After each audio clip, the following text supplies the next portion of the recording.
Yesterday at approximately 12:20 p.m. Mountain Time, conservative activist and Turning Point USA co-founder, and a man that I've admired for a long time, and a man that's over 10 years younger than me, yet way more wisdom than I'll probably ever have. Someone I've been following and respected so much. Charlie Kirk was shot while speaking outdoors at Utah Valley University in Orem, Utah.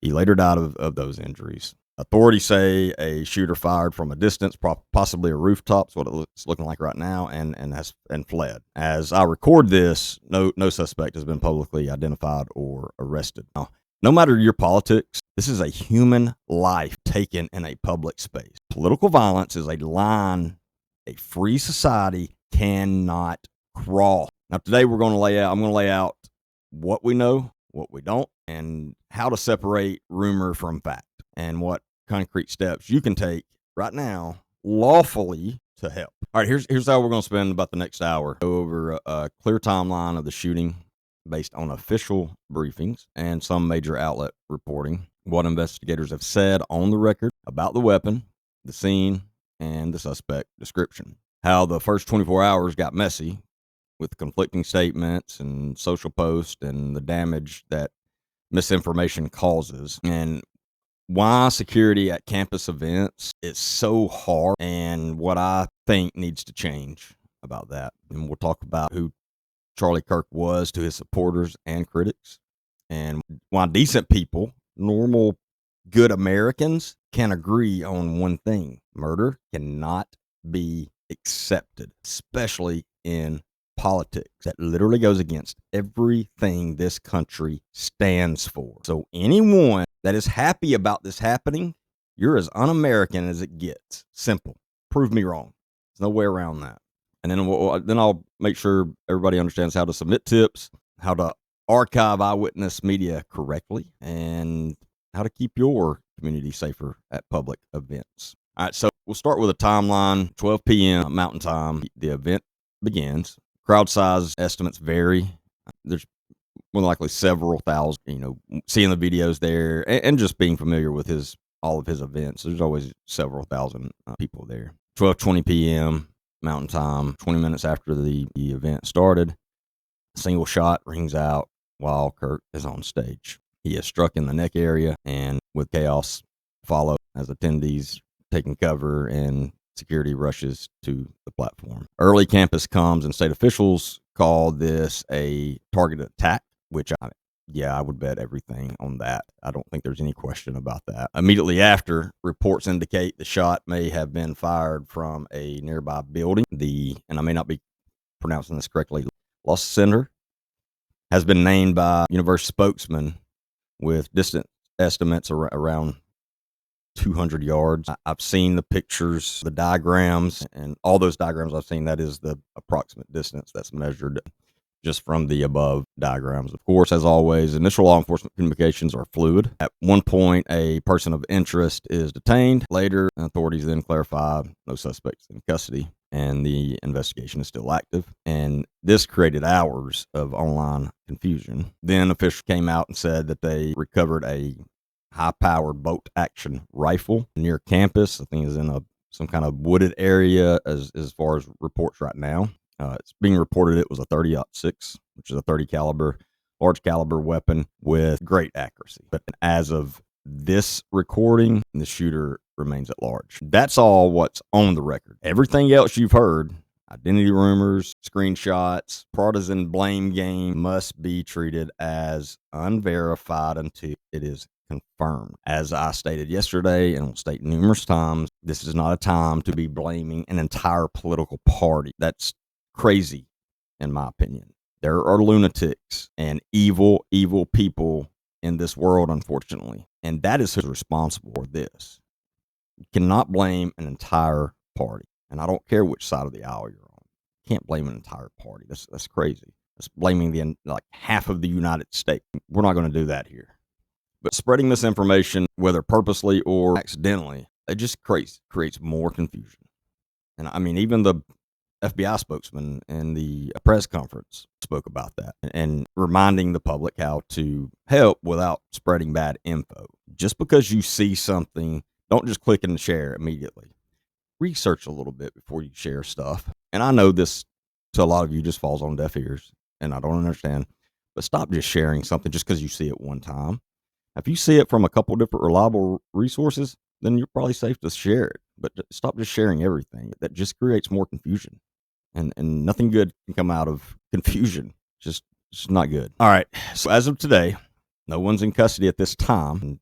Today is September 11th, 2025. Manhunt is ongoing, and conflicting early statements have mostly been corrected by evening briefings and morning briefings now. And again, shot believed to be fired from an elevated position on or near campus. And like I said, as it's been reported right now, the loss center, which is approximately 200 yards away from where Kirk was sitting. Weapon described as a high-powered bolt-action rifle recovered near the campus. Some dispatch audio and witness chatter mentions dark clothing, tactical gear, but treat scanner audio and social snippets with caution, because as of right now that I've seen, investigators haven't released a confirmed composite. So again, be careful with that stuff. You may think scanner audio is, well, that's as accurate as you could be. No, it's not. Trust me. A lot of misinformation is shared on the scanner, not purposely, but in the midst of all that chaos, people are going to get things wrong. Plus, they're sharing a lot of information because they don't know exactly what is good and what is not at that point. But yeah, just because you hear it on a scanner does not mean it's accurate. All right, so now let's talk about the misinformation surge more in depth, how to fact check in a crisis, and why premature certainty can let the real killer walk. Every high-profile shooting draws a hurricane of claims. It was X, police have Y, here's the manifesto. Most of that ends up collapsing over scrutiny in this case already. Now, the custody confusion. Some officials suggested a person of interest was detained. Later briefings clarified no one remained in custody. And this whiplash seeded a wave of wrong posts that continued long after the correction. And that's why spreading the misinformation is so confusing and so dangerous. Because even if you're the original poster of that and you remove that, somebody's probably already copied it. And anyway, it doesn't go away. Now, the location specifics, as I said, one university spokesman identified a particular building and approximate distance. A lot of other media outlets have repeated that. But again, take that for what it's worth at this moment. Let's go through what I would call a fact check checklist for beginners, if you will. Number one, source triage. You want to prioritize primary briefings, such as from the FBI, ATF, Utah DPS, Department of Public Safety, and university officials, and some top-tier outlets that actually have reporters on the ground. So those are the ones you want to prioritize. Now, timestamps. Compare the article update times to your local time, because time can get so messed up just from that. And I know this may sound crazy to some of you, and maybe like, well, why is this important to talk about? Because this is where conspiracy stuff comes from. Because one reliable source says noon, 12 p.m., and then another one says 1, and then somebody doesn't put it together, and they're like, oh, somebody's lying. No, it's 1 o'clock in one area and 12 in the other. So that is actually more important than some of you probably think and realize. And then pay attention to the language that people use when you're listening, whether it be podcast or looking at online sources. And what I mean by that is pay attention to officials said versus sources say. Does that make sense? If they're stating officials said, then that's probably legit information that you can go off of. If they say sources say, we don't know who their sources are. Could be reliable, could not be. So again, you want to prioritize those and rank them accordingly. And then archiving saved links, PDFs, and your own notes with date and time. Because again, this stuff goes crazy when timelines get fuzzy. Crazy. And people start losing their minds thinking something's going on when it may not. So now we'll get into the security vulnerability and event realities. Now, any expert will tell you outdoor campus events are a nightmare scenario for security. You've got elevated angles, public rooftops, open approaches, and hundreds, sometimes thousands, and such as this situation, thousands of people with phones. Now, talking about the key realities drawn from this case and prior incidents, elevated risk from rooftops. If a shooter obtains roof access, as we have seen, even briefly, the standoff distance gives them time to fire and flee.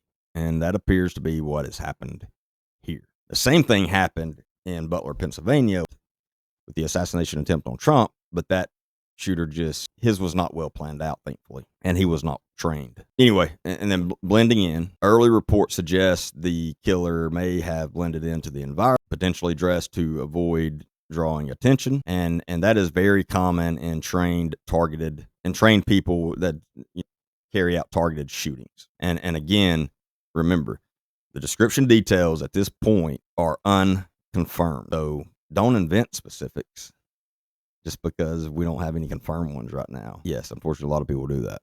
And then you have campus constraints. Universities are open by design. Locking down every vantage point for every talk is not only difficult, but pretty much impossible. And after action reviews, the what we call the AARs, often focus on roof access control, pre-event sweeps, and overwatch placement, and real-time camera monitoring. Now, if you're someone that organizes events such as this or helps, whether it's left, right, apolitical, you need to get serious about this stuff and pay attention to the things I'm saying. Advanced site surveys with law enforcement partners, extremely important. Roof, higher angle control, locks, alarms, pre-event sweeps, those things. Clear emergency comms. And what I mean by that is to your crowd.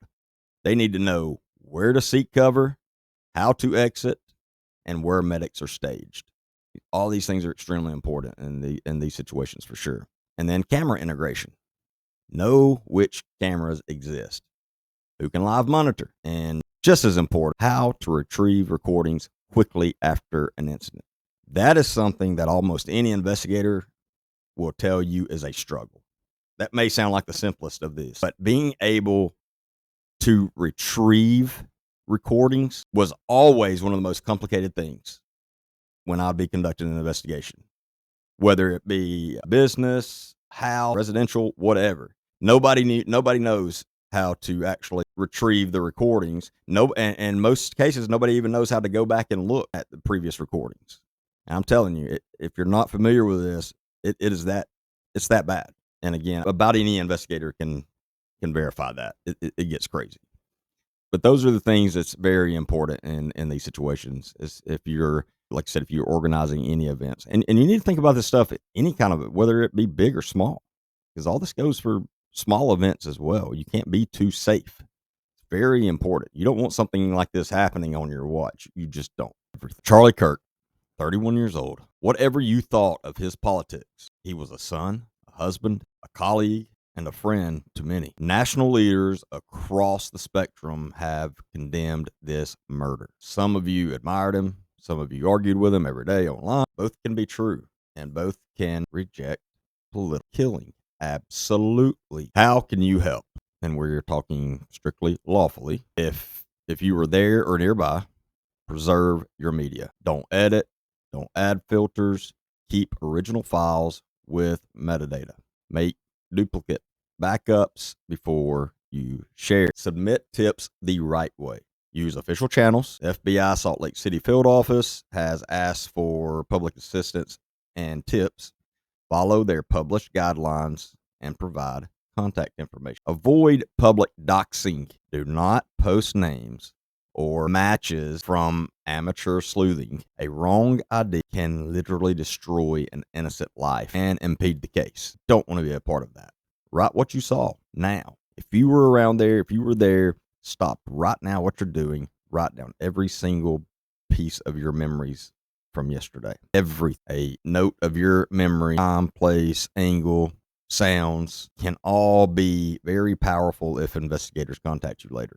Can be very, very important information. If you're consuming news, share only items with named sources and recent timestamps. And so if you're sharing something, you see a video that someone's put out, make sure it is from the current time, not some video that somebody pulled from 2 years ago and acting like it was just done today. Correct false post without hostility.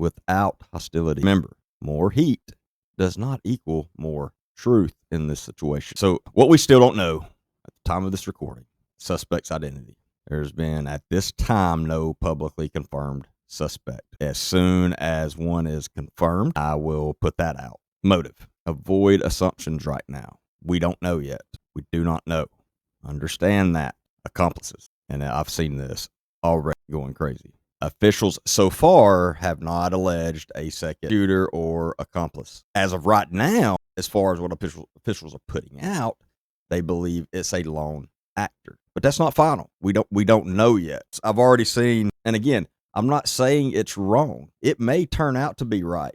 But I'm telling you right now, more than likely, it's not right. With people putting out that, I saw this guy raise his hand right before the shooting, and I saw this girl scratched her nose, and like, calm down, people. Calm down. If you're not familiar with confirmation bias, that is very easy to fall into. And the simple way of putting what confirmation bias is, you already in your head believe this, and so everything you see and hear from that point on is going to confirm your belief in your mind. So you have to be very careful about confirmation bias, and that's what a lot of this is so far. Now, again, we may find out in the end some of it may be true.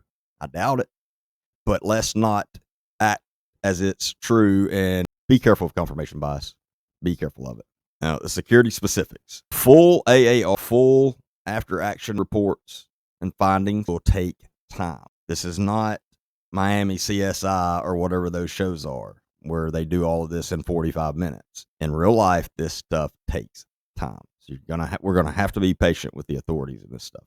Gonna have to be. Ballistics and forensic ties. It has been reported that they have recovered the rifle we spoke about. There's been no official lab result, nothing of that as far as being public yet, for sure. We have to be patient. Now, we'll keep tracking I'll keep tracking verified updates, and I'll correct errors as I see them, even my own, for sure, as soon as more facts come out. And if certain things change, I'll be the first one to correct myself, for sure. Now, if you have credible information, contact your local law enforcement or the FBI. Please understand, I'm talking about credible information, not talking about online sleuths. I'm talking about if you were there, if you were around the area, or if your friend, if you suspect this person you know may be involved in this and you have some credible information, please contact the FBI.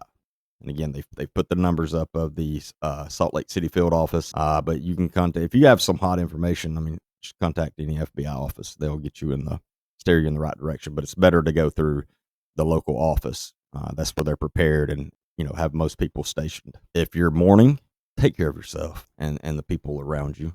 If you're angry, and this is what I struggle with, that's why I bring this up. If you're angry, direct it into lawful action and service to your community. We have to stand against political violence at all costs, no matter what. So no matter what, we will not take part in political violence.